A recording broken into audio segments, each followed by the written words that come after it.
I'm Eric Wordweaver Sjerven, Gothi of the Ridgar Folk, and I'd like to welcome you to The Raven's Call. This is a show where I ramble on about different heathen-related subjects, just kind of whatever strikes my fancy, sets my mind on fire at the time.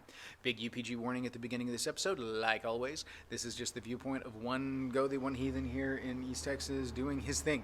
So I don't claim to be the expert on anything. But I do have decades worth of experience, and this is just, I'm living my heathen life, and so, people seem to like the content, so I keep coming with it. So you guys keep giving me feedback.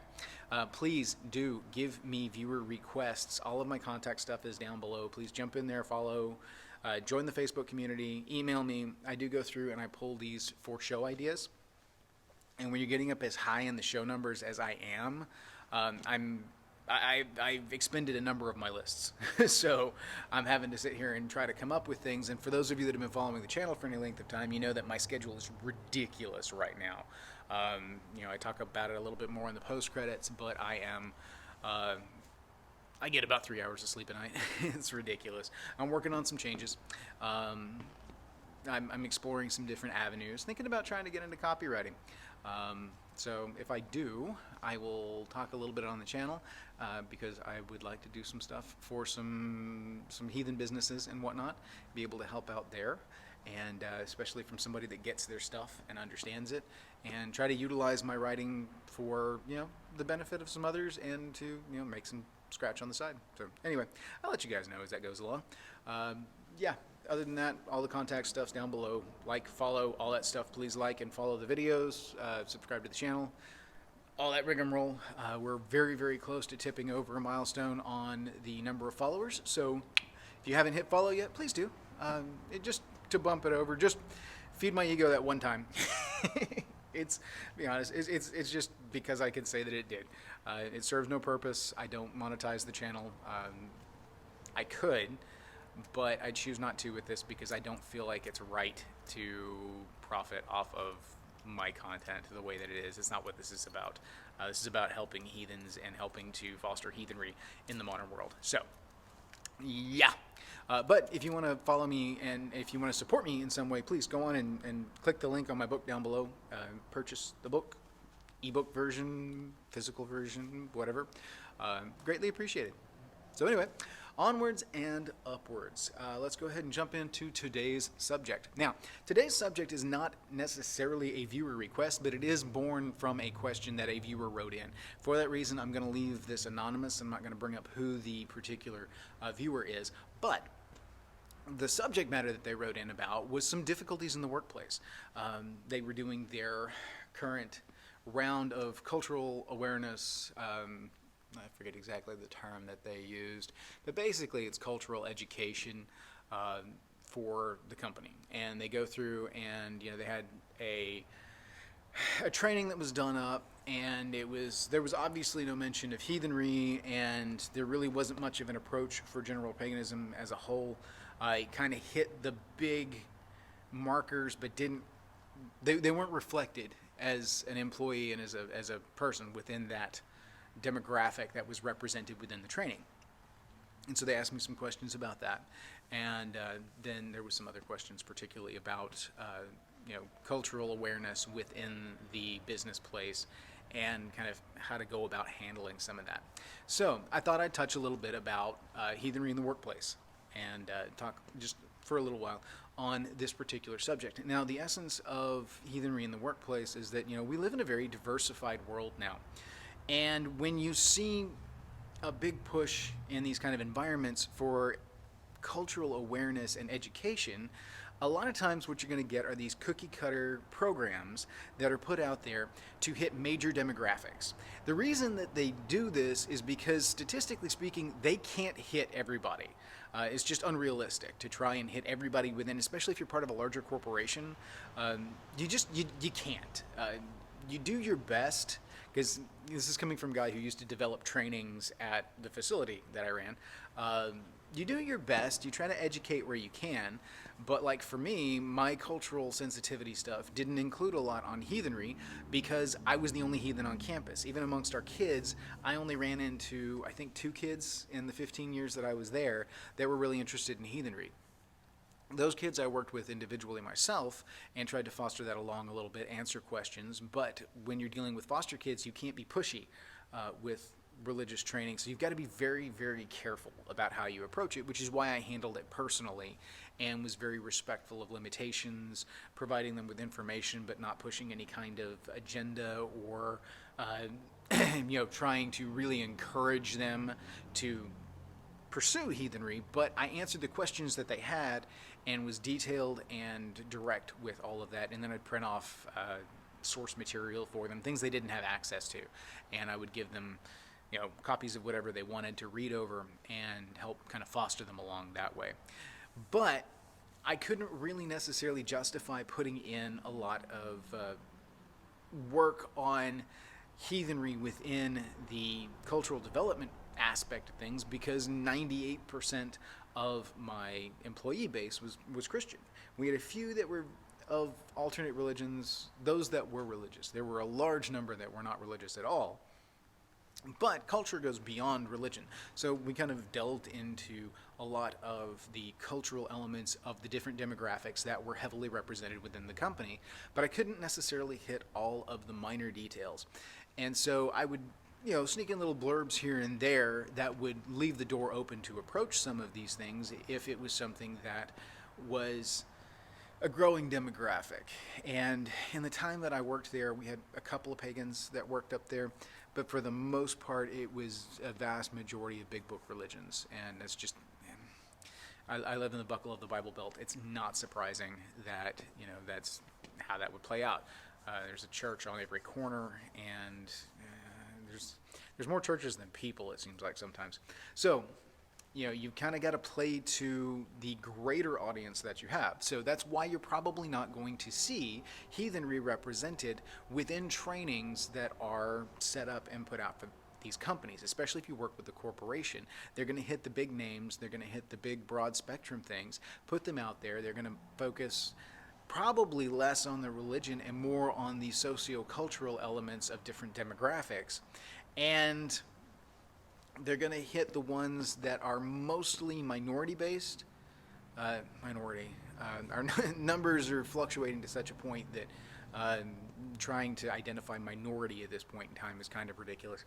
But the ones that are commonly referred to as minority races are going to be more heavily focused upon, because within the eye of the greater zeitgeist, that is what needs more education across the board.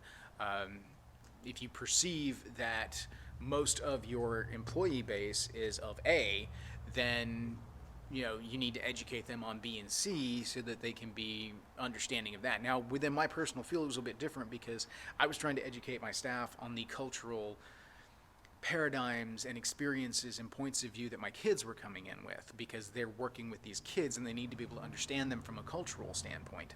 And so again, that's heavily what drove our cultural education program, was trying to prepare my staff to work with the individuals that are there. And for the amount of time that I could spend, it didn't make a lot of sense to work on something that was more about me than it was about the kids. So, I just kind of stepped back. And for those that were interested, I was open. I wore my hammer out.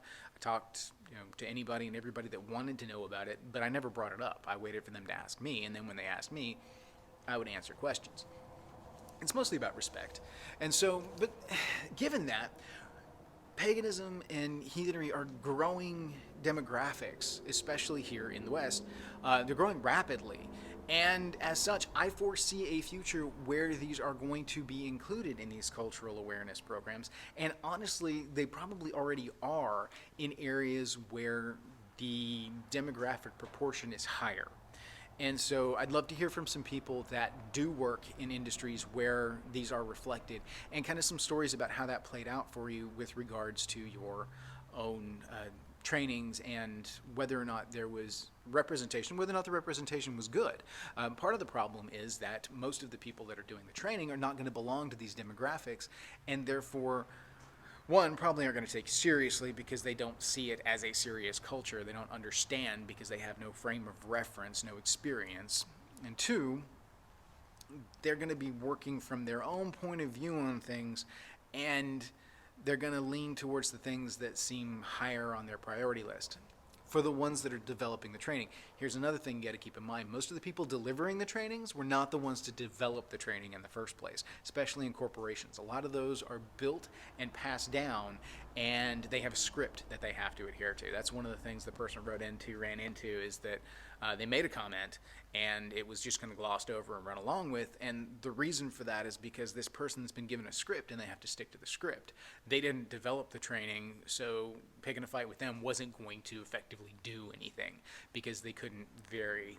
If they went off script and somebody reported them for it, well, then they had to answer for it, and that's their job. So I get that. I understand that, and that's unfortunate. But it is kind of the way it is in a lot of times.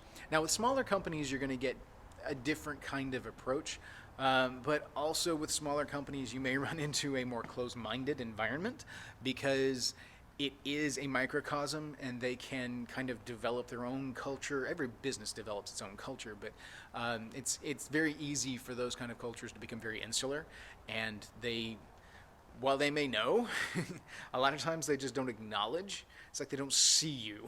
And so it's like willful ignorance. And there's not a lot you can do for that. Now, tips and tricks for people that are trying to kind of delve into that and kind of increase the cultural awareness for heathenry within their workplace environment. There's some excellent ways that you can go about this. And this is things that I put into practice with my own trainings and everything there on the site. People would come to me, and I found that I was most receptive to those that came to me with an approach of education, that were not, trying to come in and raise a fuss. Why am I not represented? Why is this? Why is that? Rather, those that came up and said, hey, here's some information I think you might find valuable in developing your trainings going forward, and this is why. If you come up to somebody who does the trainings or who is responsible for the development of the trainings, and you say, hey, just so you know, you do have this demographic that works here, and it would be nice if more people understood me because our worldview is very different, and it might help to improve overall morale and team cohesion within the company if they were better educated about heathenry and kind of how I do things. It's not to proselytize, it's not to push, it's not to try and convert, it's simply to educate. It's to say, hey, here is the way that I go about things and the way that I think about things within my generalized cultural approach. And this might be of benefit to you in understanding why I may react a way I do, or why I may be offended by a thing, or why I'm fixated on this particular aspect of things. I may fixate on an element of the business that people don't necessarily fixate on, but that's because I'm coming from a heathen perspective, and we view things a little bit differently. Deeds and worth are a big thing, and so we may come at things from a very different approach solely based on the fact that this is kind of our cultural zeitgeist, our general cultural approach to things. And it gets even more difficult when you're dealing with heathenry because there is no overarching heathen culture. There is no meta heathenry. There is no greater heathenry. There is kind of a bubble that people kind of accept simply because they want to belong to something. But ultimately speaking, each and every hearth, each and every tribe, each and every kindred group has their own culture, and they're going to go about things differently. This is the way it was back in the arch-heathen days. This is the way that it is now. The only difference is that people now feel like they need to belong to something bigger because society has trained us over time to believe that we need to belong to something bigger in order to be recognized as players on the field.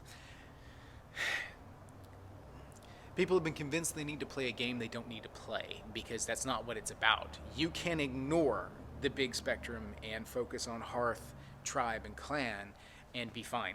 I actually find that most heathens that do that step away from the greater heathenry world and spend less time being offended by what other tribes are doing and their approach and spend more time focusing on their hearth, clan, and cult, they do much better. They do. They just are more well balanced in their comfort zone within their heathenry. Now, also it varies depending on whether or not you are open about your heathenry in the workplace. And I find most of the time that people that have issues with acceptance of their heathenry at the workplace are making most of the trouble themselves. They're stepping up and trying to force people to acknowledge them as heathen, and it's like if these people don't acknowledge and openly accept your faith, that they're attacking you personally. And it's not that at all in some cases. In some cases, it is. Every case is different, case by case basis. Keep that in mind. Broad strokes don't fit for everything, okay? But most of the time, religion doesn't play a part in the workplace. Whether or not they're cool with the fact that you do Blot to Odin on the weekend, that you hail Thor and Summel or whatnot, that doesn't play any part in the work environment and the way you go about things. The only thing that, the reason that we have the cultural awareness kind of programs is so that people understand you and your cultural norms and how that might interact with them on an interpersonal level. So a lot of times what I find with smaller companies, it's better just to be open and informative with people when they ask you questions. Be direct in your approach. If somebody does do something that's offensive or somebody's not respecting you and is actively going out of their way to make it miserable for you, then you follow your chain of command. You follow your HR recommended procedures because you want to stay good with the company. You have an obligation within the company to kind of play by those rules and help to iron things out. Is it perfect? No, it's never perfect. There are plenty of times where people play by the rules on that and still get the shaft. I get that. It's not perfect. You just kind of have to truck through and keep a mind on whys. You always hear me talk about the whys are important. Well, why does this need to be a thing? And ultimately speaking, I find that most of the time, cultural awareness, I don't find it necessary for people in the office to understand me as a heathen. They just need to understand my role within the company.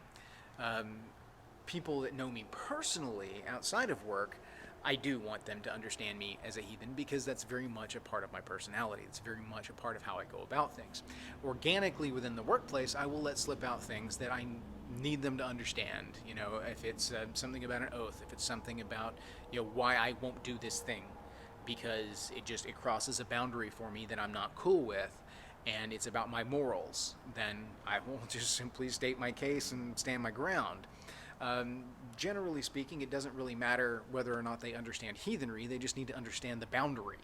And if you focus on that, if you focus on the fact that it's mostly about establishing boundaries and respect for those boundaries, then you might find more success in your approach to things. But to play back to the helping with the educational awareness element of things, the cultural awareness side of things, providing your trainers or those responsible for it with educational material that is concise and bite-sized is of benefit. It's something that can be like, hey, look, here's a thing that you may find beneficial in developing your trainings. It's just, you don't want to hand them like the Havamal. You don't want to hand them the Poetic Edda. You don't want to hand them the homework because they're not going to do it. They're absolutely not going to do it. They're going to set it to the side because they've got too many things going on. But if you've got somebody that's got a short, YouTube video that breaks down, say you went back to like my Heathenry 101. My Heathenry 101, though, is really long. So it may not necessarily be the one, but that is kind of what it's designed for. It's episode 4 for the people that are going to go back and look for it. It's my most viewed video, so it pops up on the lists all the time. But anyway, that's kind of what I designed that for, was to be able to educate either family members or coworkers about heathenry in a kind of neutral environment where they can, do the thing. Honestly speaking, you could use the video as a cultural awareness training and cover the basis for the most part. Now, in order to fully understand heathenry, you would need to go through the entire series and do all of the homework and all the reading and experience different tribes and the way they do things, because this is only reflective of my approach and not at all representative of the whole. And so therefore, even if you took all of the videos that I've done, put them into one long movie and sat somebody in front of it and had them watch it, they still wouldn't understand heathenry as a whole, because I'm not heathenry as a whole. So, take that into account as you go. But, look at the things. If you've got somebody that's broken things down into a pamphlet kind of approach to things. I did one back, this was several years ago. It's probably been about a decade ago that I did this one. We actually rented out a room, we reserved a room at the local library. It didn't cost us anything. And I put flyers out and everything about a Heathenry 101 class, and I did a breakdown class with my tribe. I brought my whole tribe up there, and we broke it up into sections, and everybody had a section where they got to present, open, close, things like that. Everybody was involved. It was a group project, and we just did a lecture for a couple of hours on Heathenry, and it was open to the public. We had mostly people we knew that came up there and supported us on it, but we had a lot of people that were new in the area too, and people that were interested in Heathenry, and so they came up, they sat through the class, and we had a lot of questions, a lot of positive feedback. It was a good experience. We very much enjoyed it. I haven't had the time to go back and do something like that again. I've put more of my focus on the YouTube channel for that kind of a delivery because it's more out there for people, but for a lot of people, they do like a face-to-face kind of thing, so it's a chance. It's less about the content for those people and more about the networking for the other people that are there, getting to be there with other heathens and whatnot.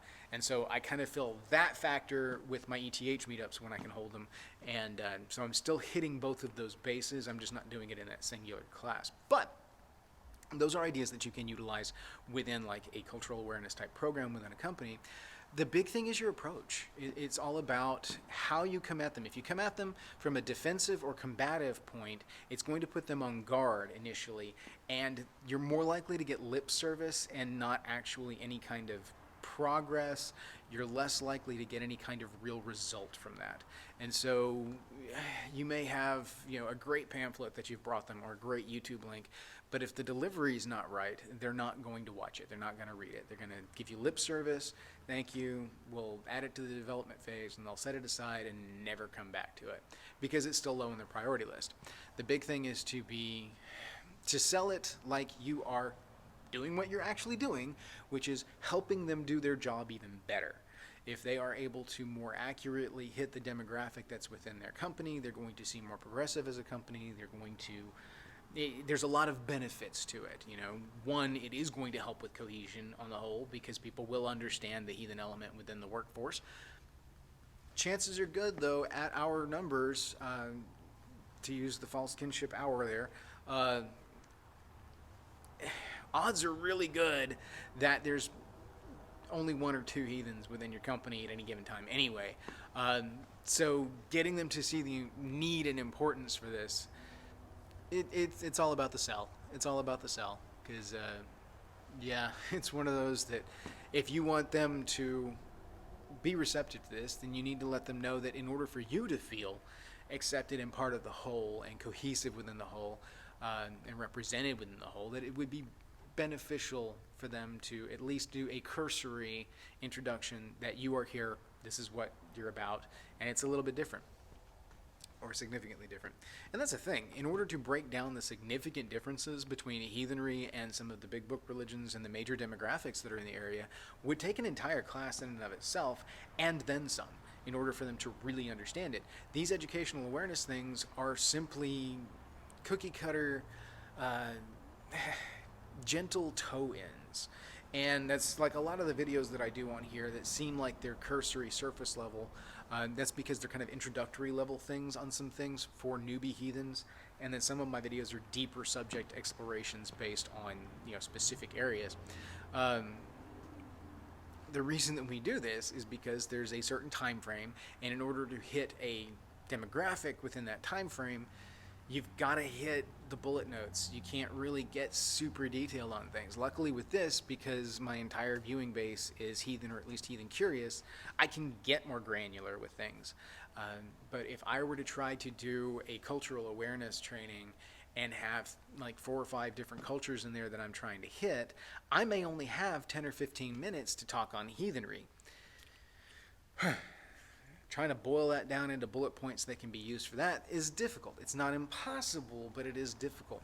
So you'll find that if you want to be well received, do the homework yourself, bring them something that's concise that they can use, and be there for them with any questions that they may have so that you could, if they need an explanation on something, you're there for it. Sometimes it's handy to go ahead and hand them a couple of PowerPoint slides. They're like, hey, here you go. You don't have to do any of the work. I've already done this. This is just, if you want to use this, cool, no biggie. But you also can't seem like you're trying to step on their toes or step into their field, because then they'll feel threatened and they'll move it to the bottom of the stack and it'll never get used. It's people. You just got to understand who it is you're working with, understand their personality, and work with it from that point, because people are people, and they're going to be touchy about the things that they're touchy about.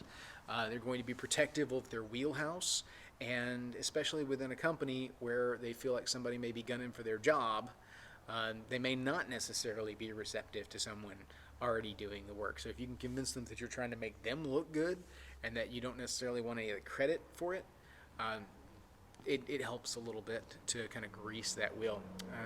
I hate that you kind of got to play people to get them to understand or be open to it, but it's a mutual respect kind of thing. If you want them to respect you, well, you've got to show respect to them too. So the big thing is to not be confrontational about it, and I think you'll find better results with that. Now, as far as trying to reconcile issues that come up in the workplace, man, that's a case-by-case basis. There's not any blanket advice that I can give to individuals as to, why or how, rather, to deal with specific situations that may arise where offense has been made, or there's just a cultural difference here that you cannot work with. I'd almost have to go through those on a one-by-one basis, and unless you've got somebody in HR that really understands heathenry, then it's kind of limited. So in that, you might identify who needs to be educated, because a grand training for the entire corporation on heathenry may not necessarily be appropriate as far as trying to fit it into a regime of training. However, it may be of benefit to you to specifically try and educate your HR people about you and your approach, so that when things come up, you have someone that you can go to that understands you and gets you. It's like, you can't educate all of the new hires and all of the people within this corporation on heathenry and have them understand adequately Frith and how that works out, Gefrain and how that works out, these kind of things. But you might be able to educate one HR person enough to understand you, and they're going to be more likely to be open to that, maybe. It depends on the people. People are the variable in all of this. You can never predict what individual people are going to do and their own individual motivations, which is why approach and sell is so important. You've really got to be able to read them in order to get across what it is you want to get across, and get them not necessarily on your side, but at least receptive to what you're trying to sell. So keep in mind your why, identify the who, and the how is very important as far as how this education gets across. Do the work yourself and hand them something that is ready and concise and good to go, so that they can understand a little bit better. And then you may give them some avenues if they want to learn more about it to assist in this workplace cohesion. Then give them links to things like these videos, or to other bite-sized, approachable subject matters that they can look at and be like, okay, cool. And there may be some articles out there that you can pull up and say, hey, here's a thing. But especially when you start getting into some of the smaller demographic percentages, when you're looking at things like heathenry and paganism and all of the different myriad of cultural approaches, it can get daunting to try and hit enough bases to represent everybody in the company. A lot of times what they'll simply do is hit the broad strokes, make as many people as possible represented, and understand that there's just going to be some that slip through the cracks, and you're going to have to be okay with that. That as a trainer, that's just kind of what they have to do as a training developer, because in order to add, you can't do a training that covers every religion in the world, and unless you go through and you do a detailed questionnaire of all of the different people within the company, you're not going to accurately know your demographic splits on different cultural approaches and religions and whatnot.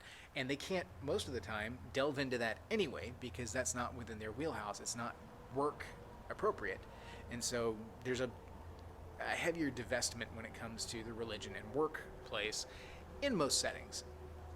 And that's for a good reason, because it's about the work, it's not about the religion. Your religion is for you, and the work is about the team coming together and setting out outside things and doing the thing that they are there to do. And so the why, again, is important. Why is it important that they know about you? It's not important that they know about you for any kind of ego purposes or so that, they know you're different. I am heathen, therefore you need to know I'm heathen, blah, blah, blah. That's going to get you nowhere. The why is important. Why do they need to know? They need to know because it helps with cohesion of the team. Okay, cool. That's a sellable point. That is a specific thing. It's like you look at, like, the advertising thing. You identify the pain point that this creates, and the pain point in this is, feelings of isolation from the team, feelings of segregation from the whole and not belonging. How do you reconcile that particular thing? What happens when you reconcile that? Well, it creates team cohesion. And so that's your selling point. You sell on the positive, you don't sell on the negative. You sell the solution, not the problem. So, you know the problem, you identify the problem, but you sell the solution, because that's the part that's what they need to see. They need to see, where is this going to go? Don't come to them with just hey, I'm not represented in this, and I feel hurt and I feel left out. Because that puts all the onus on them to make you feel better. And that's not going to get you anywhere, ultimately speaking. But if you come in and say, hey, I can help you, here's a solution for something that you may not even be aware is a thing. So, hey, no real work for you other than, working this into whatever you got. And here's some education that you may find beneficial. And so I'm coming to you with a solution, not with a problem. And this is true for most things within the workplace. You find that you get better results with anything when you come to someone with a solution for a problem as opposed to the problem itself. Unless, of course, it's a situation where you don't have a solution for the problem and you're seeking assistance. And so that's, the selling point on that is, I need your help, and helping me fixes this situation. And so the end result is that everything works out well. We need to get this project out. I don't know how to do this thing. So don't come up to them and say, I don't know how to do this thing. You come up to them and say, this project really needs to get out, and if you will help me with this, if you will help figure this out for me, then this will be a great thing, and we can, rock on, and everybody looks good. So sell the solution, not the problem. Marketing stuff, sorry. I've been doing a lot of research into marketing lately because, like I said, I was looking at the copywriting thing. So anyway. So this video is running long because I did like 10 minutes of post-credit too. So I'm not going to ramble on for too terribly much longer. But this is a great conversation point where so many things are case by case. So many things are specific to your company, specific to the personalities that are present within the company. The human variable is always the biggest thing when you're dealing with these things. So if you're looking to try and create more team cohesion, and in order to reach that solution, you need to educate people, decide who you need to educate, decide how you need to go about that, and then do most of the work for them, that kind of thing. But I would love to hear from individuals that have experienced these things, either in the comments below or on the Facebook group. It's easier to do conversations like this on the Facebook group. Most of the time, comments are like one-off things here. The Facebook group, it's a little more give and take between individuals, so you guys can actually carry on a conversation without me necessarily having to be all off in it. And most people don't read the comments on YouTube videos anyway, other than the creators. We read them all, but I usually don't have time to reply to them.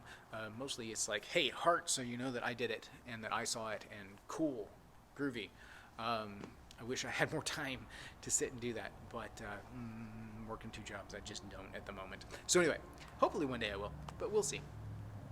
Trying to work things around for that. So please give me your feedback, start some conversations up on what you have done to help improve cultural cohesion within your workplace, and maybe some of the stories that you've experienced. Now, let's not all get on the negative train of, my workplace hates heathens and blah, blah, blah.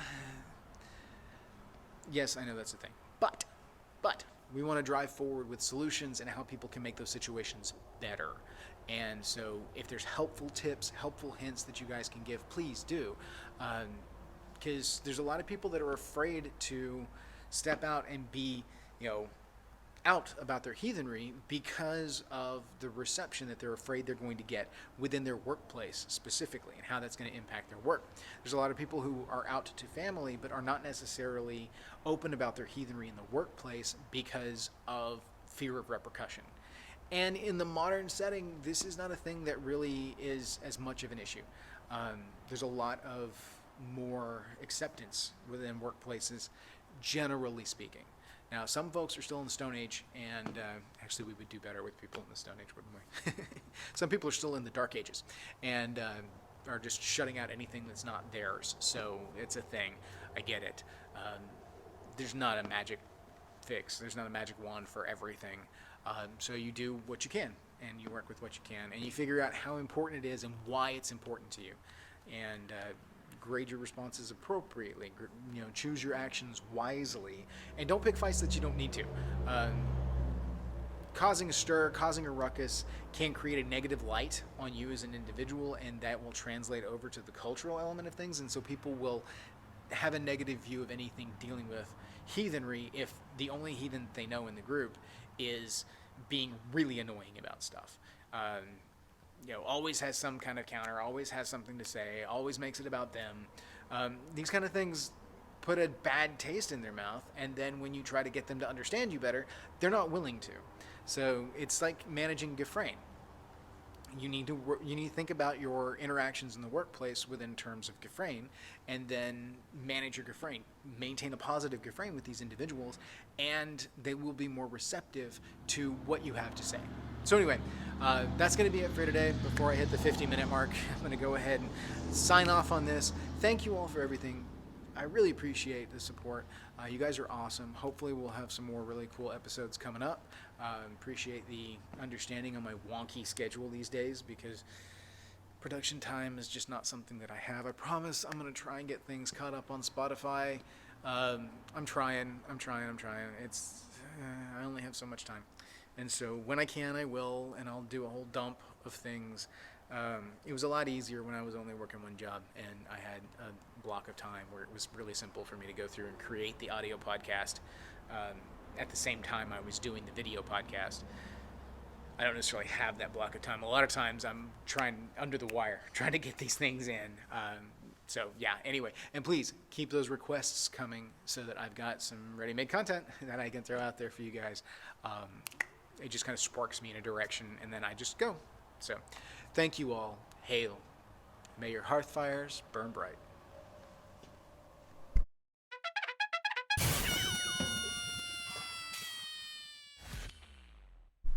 All right, let's give this a shot.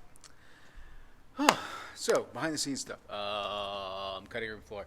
So, yeah, life is still just as crazy as ever. I am still working like 17, 18-hour days. 16, 17-hour days. I don't know. It gets lost. Yeah, I get home like at 1 in the morning sometimes. I get to sleep like 3 hours a night. It's ridiculous, but that's going to change here coming up. There's probably going to be a shift in my work regime that's going to affect things with the channel, definitely. I'm not sure how my scheduling is going to work out, and there's a number of things that may shift as time goes on. We'll see how it goes. Yeah, we'll figure it out. I'll keep you posted on the page and on the videos to let you know what that does for the channel and for just everything in general. As far as D&D stuff goes, we still haven't gotten to have a session yet. We're looking at having one here this month, and so things will get rolling again with that. I'm excited because we left off in the middle of a mission, and I really want to get these guys back into it because my crew is amazing, and I want to just let them play. As a DM, I'm really excited because I've got an excellent group, and I love to just watch their minds work and watch them do their thing and figure their characters out. First session back is going to be kind of dodgy. You guys know how it is when you're playing D&D as an adult and you don't get to do it very often, and then all of a sudden there's like 5 months between sessions, and then everybody gets back in and goes, "How do I D&D? I don't remember my character. It's a thing. It just, you roll with it, roll with the punches, and everything's groovy. On that subject, man, the Critical Role animated series dropped on Amazon Prime. I know it's highly divisive. There's a lot of people that don't like Critical Role because of varying reasons. Mostly because the players are either your cup of tea or they're not, and that's just it. That's fine. It either works for you or it doesn't, and that's neither here nor there to me. I enjoy it. My wife enjoys it, but I know people that don't enjoy it, and they're very valid in their reasons. So just kind of nod and go along. Hey, whatever works for you. But the animated series is nuts. It's crazy, and the first 3 episodes take care of some stuff mostly that happened, at least the first 2 episodes, take care of stuff that happened pre-stream. So that's kind of neat to get to see some of that. You get to see some of the stuff around General Krieg and where that goes. So for those of you that haven't followed on the podcast, I won't spoil anything, but it's cool. I will warn you guys, though, that it is very mature. It is it's bloody, it's gory, it's inappropriate, it's raunchy, it's rude. It's supposed to be. That's their session. They're making their campaign into a show, and as many of you know, that's just how it goes at the table sometimes, depending on the group. And this group, very much so, especially their early campaign stuff, was silly, over the top, and crazy. Now, Vox Machina, as they go along, gets more mature, and characters develop a great deal more as the game goes along, but that's just how it works. It's always kind of that way. It either starts out serious and devolves into something slapstick and silly, or it starts out kind of willy-nilly and then it develops into something more serious and more character-driven as it goes along. I enjoy that. I really do. There's places for both, and there's some that begin serious and stay serious, begin silly, stay silly. Every game is different, and I enjoy that. I really do. I love seeing it. I really hope that they get to continue doing this and that more content creators kind of jump on the bandwagon, because I'd love to see some of the other creators do some stuff too and see where it goes. Luckily, Critical Role has this steam-powered locomotive of followers that just trudge on no matter what. And so they got the funding and they got to be able to do it right. The animation's by the same people that did Metalocalypse, I believe. And so it's just really cool. I enjoyed the hell out of it. It was a great watch. It was a lot of fun. For those that the length was an issue on Critical Role, these episodes are short and easily digestible. We sat down and watched 3 episodes in an afternoon and just knocked them out back to back to back to back. So do not worry about the length. It's kind of standard animation length. And so it's very approachable and very digestible. So, and it's fun enough, you just kind of get sucked into it. Now again, it's not going to be for everybody. The gore and slapstick and raunchy, irreverent humor is not going to be for everybody. But for those of you that it is, and for those of you that enjoy kind of want to see an old school D&D campaign come to life, because of their D&D campaigns, Critical Role's first campaign was by far the most traditional D&D campaign that I've seen. A little bit more tropey on the characters. They fit a lot more of like templates that we're used to. And so it's very much like sitting down at the table and playing with your crew. It just kind of has that feel. When I watched Vox Machina the first time, it was like being back at the table. It gave me the bug again and really kind of sucked me in. And I kind of owe them a bit, because if it wasn't for Critical Role, my lady wouldn't be into D&D now, and I wouldn't have the table that I do. So, I kind of owe the guys that, at least. It's kind of awesome. So, anyway, shameless plug, but still, nonetheless, I dig it. You guys might enjoy it. I don't know. We'll see. Let me know what you guys think. But please don't post and turn into like CR haters and whatnot. If you don't enjoy it, I get it. Don't worry about it. If you do enjoy it, feel free to post. Whatever. Not that you can't voice your opinion if you dislike. I just don't want to see the comments devolve into what I've seen every other D&D page devolve into, which is people assuming that just because you don't like what they like, that you hate it and that you're attacking it and blah blah blah blah blah blah. Internet. The internet is for trolls. It's Trollheim. Trollheim. Play with trolls and you come up trolly. Do not play with trolls. They roll in the shit and they like it. So anyway, do not feed the trolls. Anyway, with that, I will post more stuff on our D&D campaign when it comes up. And if things level out a little bit, I'll sit down and maybe do a video from my home and sit down in front of my bookshelf and talk about some of the systems that I like and that I've played. I've played a lot of systems, and I love them. 5th edition's just kind of rocking my world right now, so I'm rolling with that. I'm a little leery about them rolling over into 6th edition already.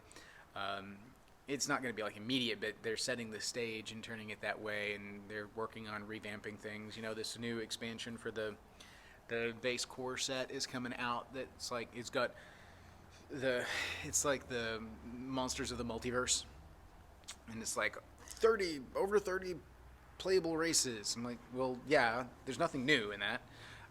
If you go back and look at most of the write-ups on it, what they've done is they have pulled the playable races and variant races and unearthed arcana stuff that they've done over the years and just kind of boiled it all down into one thing and rolled it up into their modern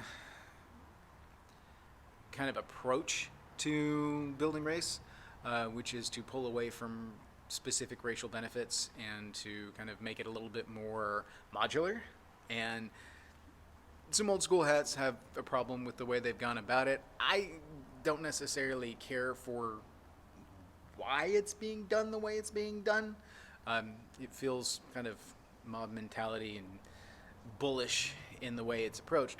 But functionally what it does is it simply makes character creation a little bit more modular and opens up, a little bit more robustness to the character creation process that allows you to kind of step outside of old established wheelhouses and better fits some builds that people would like to make without having to be, nailed down to a specific race class combo.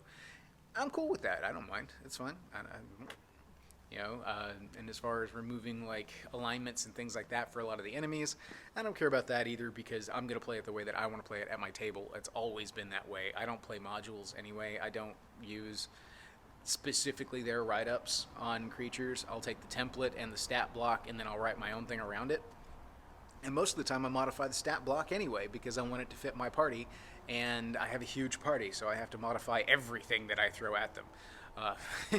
They can, at level 4, they're taking down like level 9 monsters, and I'm like, okay, we need to up some stat blocks, modify a few things. I've talked about it before. But anyway, I'll do some more D&D stuff as you guys are interested in it, and as I have time. So we're going to roll on to the episode, though, because this is like a 10-minute post-credit, and that's excessive. So we're live in 3, 2, 1. Let's jam.